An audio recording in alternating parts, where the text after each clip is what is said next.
Assalamualaikum warahmatullahi wabarakatuh. Perkenalkan, nama saya Pinik Joro. Saya izin mempresentasikan hasil hasil kami mengenai problem of industrial management dalam permasalahan tenaga kerja. Ketenaga kerjaan ini merupakan segala hal yang berhubungan dengan tenaga kerja pada waktu sebelum, selama, dan sesudah masa kerja. Menurut ketentuan pasal 1 ayat 2 Undang-Undang Nomor 13 tahun 2003, yang disebut dengan tenaga kerja adalah setiap orang yang mampu melakukan pekerjaan guna menghasilkan barang atau jasa, baik untuk memenuhi kebutuhan sendiri maupun untuk masyarakat.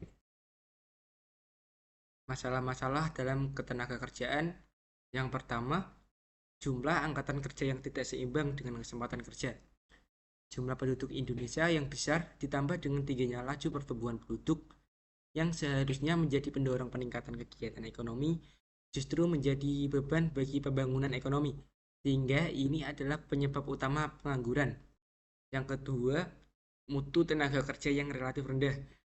Rendahnya tingkat pendidikan adalah salah satu faktor yang mempengaruhi mutu tenaga kerja di Indonesia. Karena rendahnya tingkat pendidikan menyebabkan tenaga kerja Indonesia minim dalam penguasaan pengetahuan dan teknologi. Yang ketiga, persediaan tenaga kerja yang tidak merata. Sebagian besar tenaga kerja di Indonesia berada di Pulau Jawa, sementara di daerah lain yang wilayahnya lebih luas masih kekurangan tenaga kerja, terutama untuk sektor pertanian, perkebunan, dan kehutanan. Akibatnya di Pulau Jawa banyak terjadi pengangguran. Yang keempat, ada gaji yang rendah. Tenaga kerja yang diwajibkan dibayar dengan gaji atau upah, tetapi gaji atau upah yang didapatkan tidak sebanding karena kualitas dari tenaga kerja itu sendiri, seperti pada tenaga kerja tidak terdidik dan tidak terampil. Yang kelima, ada pengangguran dan PHK. Jumlah angkatan kerja yang tidak sebanding dengan kesempatan kerja mengakibatkan tidak semua angkatan kerja dapat diserap oleh lapangan kerja atau pengangguran. Hal ini lebih diperparah dengan banyaknya tenaga kerja yang kena memutuskan hubungan kerja atau PHK. Pesangon karyawan atau PHK seringkali tidak sesuai nominalnya. Lama prosesnya bahkan tidak dibayarkan. Perencanaan tenaga kerja mikro. Perencanaan tenaga kerja mikro memiliki ruang lingkup yang lebih kecil.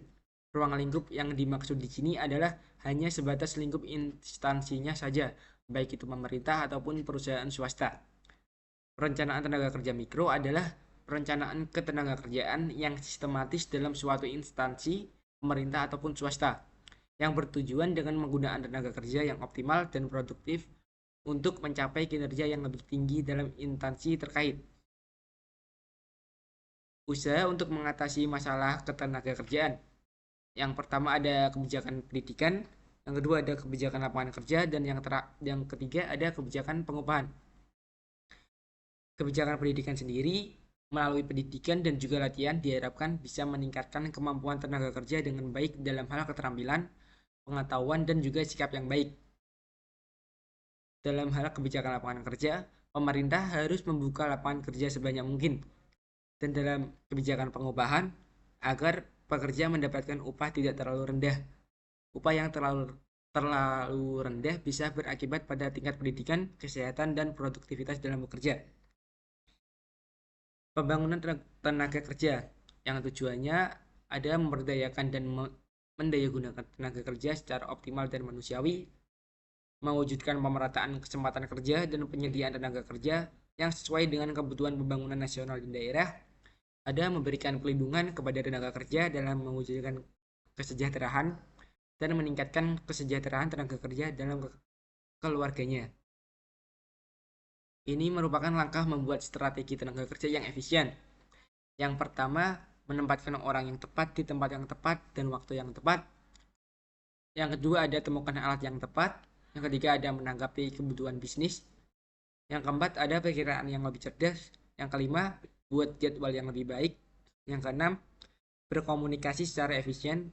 Yang ketujuh, tahu apa yang harus diukur. Yang kedelapan, bersikap fleksibel. Dan terakhir, rekrut dengan baik. Terima kasih. Wassalamualaikum warahmatullahi wabarakatuh.